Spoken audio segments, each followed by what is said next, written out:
Earth, 2048.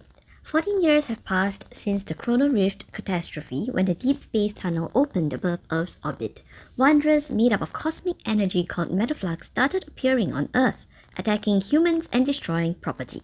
Deep space hunters who eliminate wanderers and retrieve their protocols became a growing profession. And you have just passed the examination to officially become a member of the Hunter Association. Your first mission brought you to an abandoned research base where you met Xavier for the first time. Together, both of you defeated a Lumivore. However, Xavier destroyed the protocol even before you had the chance to retrieve it. Is he even a hunter like yourself? Xavier tells you not to let anyone know that you have met him. Sus. Based on the performance at the first assignment, you were assigned to Alpha team of the Unicorn Squad under Captain Jenna. Yay! After work, you visited Zayne, who is your primary care physician. You had been attacked by a wanderer 14 years ago and ever since suffered from an abnormal heart condition due to the protocol fragments in your heart. No, it's not because of Zayne. The next day, you receive your first mission, which is to investigate Raymond's mansion for the presence of wanderers. He has been exhibiting unusual behaviors and medical conditions have been ruled out. Along the way, you meet Zayne, whose car has broken down. Since you're both going the same way, you offer him a lift. A wanderer appears in Raymond's mansion, which you and Zayne defeated together. Upon further investigation, you notice that something is off about the oil painting in Raymond's room and send it back to HQ for further analysis. It turns out the painting is infused with metaflux, which causes hallucinations. Tara, your colleague from Data Analytics, shares that the oil painting was bought off an auction and is painted by Rafayel, an elusive but genius painter. You arrange to meet with the gallery manager and Raphael's agent Thomas to learn more about the painting.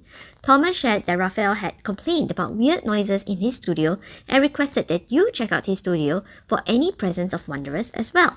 Raphael extracts pigments from materials for his painting, and one of these is a red coral supposedly found near Lumiere, an underwater ancient city that was discovered 14 years ago. The red coral contains metaflux, and you believe this is the cause of the hallucinations experienced by Raymond and also the weird noises that Raphael has heard. A wanderer appears in Raphael's studio and both of you defeat it together. Raphael agrees to pass you the source of the red coral if you agree to be his private bodyguard. On the way back from Raphael's studio, you sense abnormal energy fluctuations coming from the No Hunt Zone, number 7. Captain Jenna radios the team to get ready to investigate it. You arrive at the assigned zone, but your partner is nowhere to be seen. After waiting for a while, you decide to proceed with the investigation alone. In the forest, you meet Xavier again, who defeated a huge wanderer without breaking a sweat. Reluctantly, he partners you to explore the forest. Eventually, you arrive at the source of the fluctuation, which is Flex Naxus, a stone sculpture which is gathering metaflux to awaken an Aeon worm, the most dangerous species of wanderer. Using your resonance evil, you were able to destroy the structure and prevent the awakening. A modified protocol is retrieved from the structure, which Xavier explains is the signature work of Oni Kindness, an organization that deals with the illegal trade of protocols. The next day, during the debrief, Captain Jenna shares more about Oni Kindness and tells you that the association needs more samples to better understand the objective of this modified protocol. Because of your special resonance evil, you would be best placed to support this dangerous but very, very important mission. Xavier dissuades you from taking it up, but should you still decide to do so, he hopes you will choose him to be your partner. Aww. You are given 2 days off and decided to head home to visit your grandma. She has adopted you and Caleb since you were 7 years old and is the only parent you have. Caleb has also returned home from his expedition in the deep space tunnel. Over dinner, you sense a sudden spike in energy fluctuation, so you hurried out to investigate it. Turns out it was some evil user who attacked you when you tried to stop him. As you made your way back, Grandma's house burst into flames due to a metaflux explosion, and both Grandma and Caleb died in the incident. 6 months later, you are still grieving over their loss. Today, you have an appointment with Zayne for a follow-up follow-up heart checkup. He passes you a box that's left behind by Grandma. Inside the box is a stack of medical observation records of a subject who had been infused with an ether core in her heart. These reports were signed off by Grandma, and based on the description of the subject, you believe that this person is you. Tung, tung, tung. You contacted Zayne about these experiments, and he suggested you visit with Dr. Noah, who lives in Snowcrest, to find out more. Coincidentally, both of you arrive in Snowcrest for different businesses. Zayne accompanies you to visit Dr. Noah. Dr. Noah isn't able to answer most of your questions on who or why Grandma did those experiments, but he did assure you that the ether core in your heart is not detrimental to your health. He also warns you not to tell others about it because of its value. In fact, only kindness would be surely interested in obtaining it for themselves. After a heart-to-heart talk with Zayne, you have a sudden epiphany. You found out that the energy signal from the modified protocol retrieved from the no-hunt zone is similar to that of the ether core in your heart. You return back to Lincoln City with a renewed direction to investigate more about Only Kindness and their relationship with the ether core. You believe this might lead you to discover why your family had been targeted in the explosion. Discussion with Tara and Nero reveals that the only person who knows how to get into N109, where Only Kindness is based, is Lumiere, a hunter who appeared 14 years ago and is the first person who managed to defeat a wanderer. Reports allege that he has been wreaking havoc in N109, destroying large batches of protocols. As you try to research more about Lumiere, you bump into Xavier again on a train. Both of you were assailed by a Tezcatlipoca, a very rare wanderer which was last seen 14 years ago and was defeated by Lumiere then. This triggered a suspicion that Xavier is Lumiere, but he hasn't seemed to have aged at all. Xavier shares with you more about N109 on your way home. He believes that Only Kindness would be conducting an auction soon for a highly prized protocol to appease its partners after the recent loss of many protocols. You find out that Xavier is your neighbor.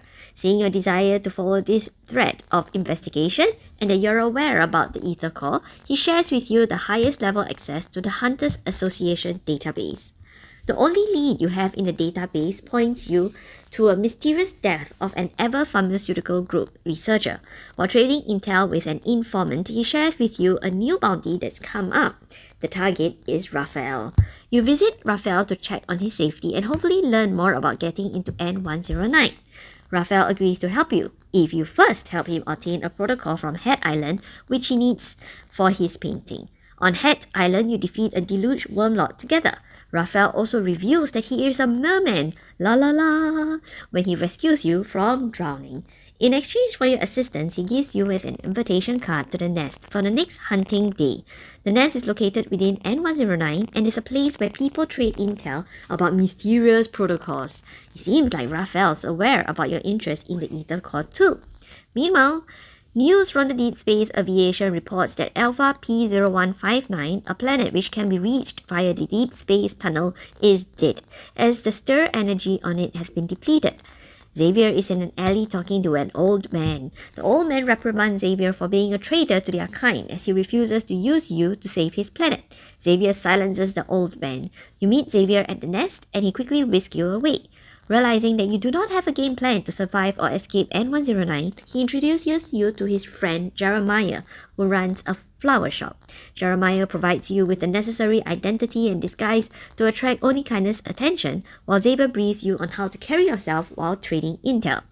After Xavier sends you off, Jeremiah asked if it was right to allow you to go to N109 alone. Xavier says that this place would be even safer than Lincoln City in a few days' time.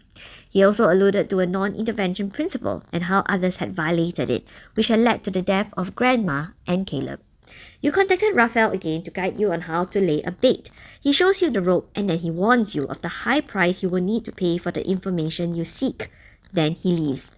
Once hunting day starts, you quickly learn that you are the targeted bounty and was soon captured. Meanwhile, Rafayel is speaking to a man sitting in the shadows. He asks Rafayel it was really alright to let them have his fresh catch, to which Rafayel confidently replied that he was sure that they couldn't handle her.